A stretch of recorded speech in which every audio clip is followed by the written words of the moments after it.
Match number 3 would see the EWE light heavyweight title put on the line as Jimmy Swift by nature, would take on the reigning champion, Theodore Powers. That's right. Now, only seen these two in action the last time I went EWE.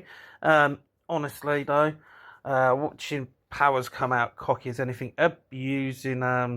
he'd be abusing Jimmy Swift from the start. Insults. Swift would hit a cut to start for a 2 count. Honestly, I thought at that point it was over. It was such a beautiful, definitely out of nowhere cutter. Powers would try to launch Swift at this point, but he'd land on his feet. He'd then hit a springboard wheel kick and a drop kick. He'd then hit, which would send Powers outside. He'd hit the sweeper kick from the apron and a ring run. He'd run around the ring for a drop kick. At this point, Swift would hit a chop, but Powers would hit a shin kick and then a chop of his own. Chops, just bring me more chops. Everything, chops, just chops in every match. I love it. Swift would find himself in the tree of woe, and Powers would just beat down on him. He'd then hit a lariat and go for pulling the hair. Definitely a classic heel roll. Powers would then hit a roll through suplex for a 2 count, then a stalling suplex combo for another 2 count. He was just on top at this point, but then he'd slap Swift, which would fire Swift up. Swift would look for a throat, would hit a look up throat thrust, and then hit a corner drop kick, a step up enziguri, and a code red for a 2 count. Oh, this one was a banger, absolute banger.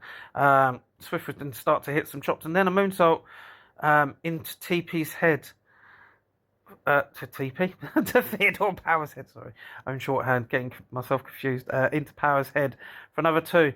But, or for a 2 for Powers. That was right. Sorry, can't even read my own notes. And so, Swift would go for a moonsault straight into Powers' head, pick up the 2 count, and Swift would get his foot on the rope.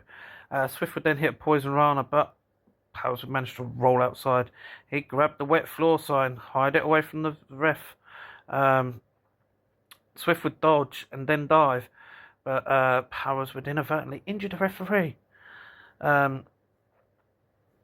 Swift would then hit the attitude adjustment, but the ref would DQ Powers for having injured him, and Swift would win the match, but Powers would retain his title. Swift, to end the match, or after the match, would hit a super kick, or he'd super kick the title into Powers. Then he'd hit the 450 splash off the ropes, give the fans the finish they wanted. Now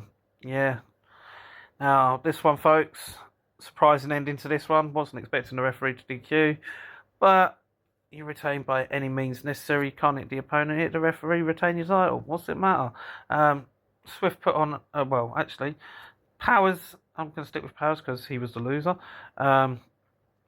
He did what he had to do to retain his title, as any good heel should do. Didn't win the match, but walked away with the championship. So therefore, ultimately wins the battle. He's such an impressive wrestler, such an impressive heel. He looks good in the ring. He knows how to rile up the fans. It's just, it's good to see him. I love seeing him. Instant liking to him as a heel role. Swift, this guy, as I say, Swift by name, Swift by nature. He's just all over that ring. The fans absolutely adore him. He came away with the win, didn't come away with the title.